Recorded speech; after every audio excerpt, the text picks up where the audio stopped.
लेकिन अब मैं आपको बात करता हूं दूसरी कहानी का किस्सा। एक बार ये नासिक की तरफ जा रहे थे मुंबई से, कई सीनियर ऑफिशियल्स थे, गाड़ी में जा रहे थे और रास्ते में इनकी गाड़ी का टायर पंचर हो गया। और टायर पंचर हो गया तो सब अपना गाड़ी से उतरे, अपना कैजुअल थे, वहां पे इधर उधर घूम रहे थे, कोई अपना चाय पी रहा था टपरी पे, कोई अपना सुट्टा मार रहा था, तो सब तरह कैजुअल हो गए, इधर उधर घूम रहे थे। और तभी देखा कहीं रतन टाटा नहीं दिख रहे, रतन टाटा नहीं दिख रहे। अरे भाई कहां गए रतन टाटा, कहां गए रतन टाटा, चाय पी रहे हैं, अरे कहीं कहीं वॉशरूम गए हैं।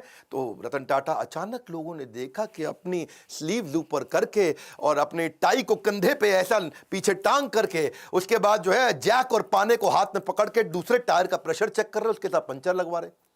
तो लोगों ने आके पूछा, भाई आप रतन टाटा हैं, आप काहे पंचर लगा रहे भैया, वो उसका काम है पंचर लगाने का। तो बोले देखो, अगर इसको 15 मिनट लगते हैं पंचर लगाने में, मेरी मदद से 7.5 मिनट में कर लेगा, तो जहां मीटिंग में पहुंचना वहां 7.5 मिनट ज्यादा मिल जाएगा मुझको। अगर मैं टाइम लूज कर जाऊंगा, loss of time is loss of money. प्रश्न ये उठता है कि आपने कब अपने से नीचे के स्तर पे जाकर के जिंदगी में कोई काम किया है? आखिरी बार कब किया था आपने? कब आपने अपने स्तर से नीचे उतर करके दूसरों की मदद करी थी? रतन टाटा जिंदगी भर सिखाते रहे, leadership is not position, it is action.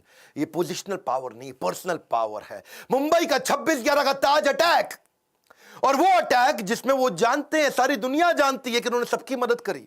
जो जो आदमी का वहां नुकसान हुआ, इनके जितने एम्प्लॉय थे पर्सनली उनके घर तक गए, ये तो आप जानते हैं। 50, 60, 70, 80 लाख रुपए तक उनको कॉम्पनसेशन दिया, डिपेंडिंग ऑन डिफरेंट सिचुएशन, उनको पैसा दिया। इतना ही नहीं, सबको जिंदगी भर के लिए एक मेडिकल काउंसलर भी दिया। किसी को साइकोलॉजिकल डिप्रेशन हुआ, कोई टेंशन हुआ, क्योंकि इतनी गोलियां बमबारी हुई थी वहां, जिंदगी भर के लिए उनको डॉक्टर भी दिया। जिसका देहांत हुआ उसको पहले 50, 60, 70, 80 लाख रुपए तो दिया, पर साथ में उसकी बची हुई जितनी नौकरी थी, उसकी पूरी जिंदगी की आखिरी जो सैलरी थी वही तनख्वाह उसको जिंदगी भर दी। उसके बाद उसके घर में, परिवार में बच्चों की एजुकेशन की, मैरिज की, मेडिकल की, सबकी रिस्पॉन्सिबिलिटी ली। ऐसे थे रतन टाटा, जिंदगी भर की रिस्पॉन्सिबिलिटी ली। और अगर तुमने कोई कर्जा लिया तो वो कर्जा भी माफ किया। इतना ही नहीं कि जो लड़का पहला महीना हुआ है आके, पहला दूसरा दिन हुआ है, ऐसा भी एक लड़का था।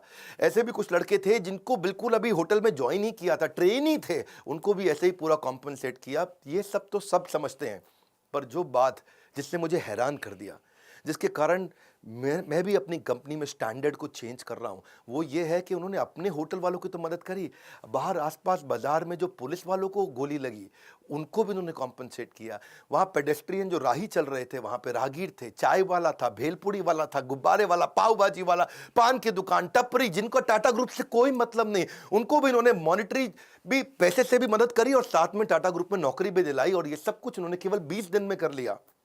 दूसरी तरफ एक लड़की थी देविका, सीएसटी स्टेशन पे, उसने अजमल कसाब को रिकॉग्नाइज किया था। छोटी लड़की थी, 10, 11, 12 साल की, और उसको उसके पिता और उसके भाई जेंट्स वॉशरूम गए थे, छोटी बच्ची को बाहर 2 मिनट छोड़ करके, और उसको सामने से आके गोली मारी। उसी ने अजमल कसाब को आकर के बाद में कोर्ट में पहचाना था।